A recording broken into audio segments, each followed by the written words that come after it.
My name is Lila. This isn't a story about rage. It's about precision, about watching someone destroy your world with a smile, and building a quiet fire beneath their feet until everything they value turns to ash. When I met Ava, we were 15. She was everything I wasn't: loud, magnetic, careless. I was quiet. People liked her instantly. Me? I was usually invisible, unless I was standing next to her. But she noticed me, took me under her wing, called me her sister. For years, I believed we were inseparable. By the time we were 20, we shared everything: a dorm, dreams, secrets, or so I thought. I had a boyfriend, Caleb, the kind of guy you trust with your future. Loyal, patient. He and I had talked about moving in after graduation, starting something real, but something felt off during that last semester. Caleb grew distant. Ava was always around him, studying, laughing. She said I was paranoid, that I was stressed and imagining things. I wanted to believe her, until I walked in on them. My best friend, my boyfriend, in my bed. They didn't even pretend to be sorry.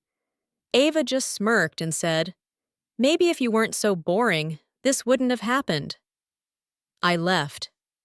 That day, packed everything and moved into a rented room across town. I blocked them both. I deleted every photo, but I didn't forget, and I didn't forgive. Revenge didn't come quickly. I wasn't going to throw a drink in her face or key her car. That would be satisfying for a moment. I wanted something else. I wanted her to feel what I felt: abandonment, isolation, humiliation. But slow. So slow she wouldn't even realize it was me. The first year, I disappeared, moved cities, took a corporate job in marketing, quietly learned everything about brand destruction and reputation management.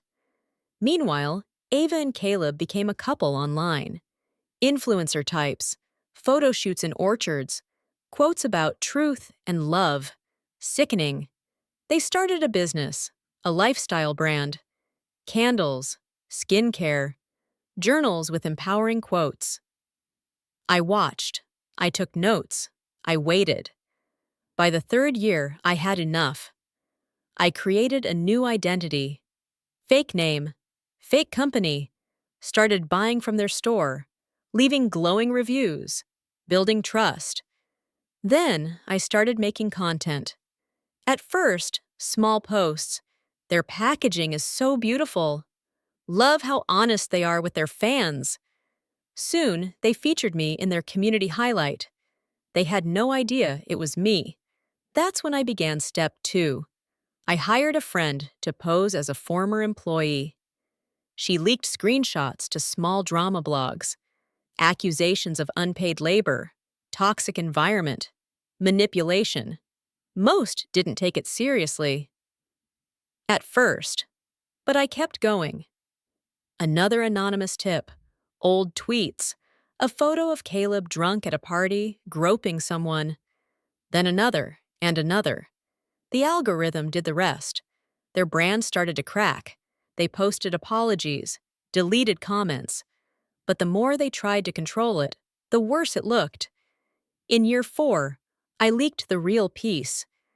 Ava had plagiarized large portions of their self-help journal from an obscure blogger. Side-by-side comparisons, DMs from the original author, viral. Their store was removed from Etsy, sponsors pulled out.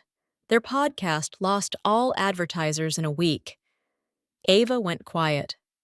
Caleb, too. Their last post together was a photo of them on a beach, saying they were taking time to heal. That's when I applied for a job at a creative agency, the one Ava used to brag about wanting to join. They hired me. Within a year, I was promoted to a lead role. And last month, I reviewed a new client application. It was Ava, desperate, alone, asking for help rebranding. I scheduled a call, used my real name. She froze. I looked directly into the camera and smiled. Hi, Ava. Long time no see? She disconnected. That was 2 weeks ago. I don't expect to hear from her again. And I don't need to. Because revenge isn't about making someone hurt. It's about making them irrelevant.